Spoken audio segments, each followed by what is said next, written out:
వినాయకుని పూజలో తులసి ఎందుకు నిషిద్ధమో తెలుసా? వినాయక చవితి రోజు అనేక పత్రములు పూలను తీసుకువచ్చి పూజిస్తాము. కానీ ఆ పత్రములలో తులసి ఉండదు. పవిత్రమైన తులసి వినాయకునికి మాత్రం ఎందుకు ఇష్టం ఉండదు? దానికి కారణం ఏంటంటే, ఒకసారి వినాయకుడు గంగా తీరమున విహరిస్తుండగా ధర్మధ్వజ యువరాణి వినాయకుడిని చూసి మోహించి వివాహము చేసుకోమని అడిగింది.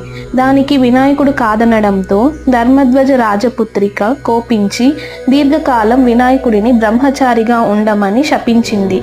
దానికి వినాయకుడు కోపించి ఆ ధర్మధ్వజ యువరాణిని రాక్షసుని చెంత దీర్ఘకాలం ఉండమని ప్రతిశాపమిస్తాడు. వినాయకుని శాపానికి చింతించిన యువరాణి వినాయకుడిని మన్నించమని వేడుకోగా వినాయకుడు శాంతించి రాక్షసుని చెంత కొంతకాలం ఉండి ఆ పైన పవిత్రమైన తులసిగా జన్మిస్తావని వినాయకుడు చెబుతాడు. అందువల్ల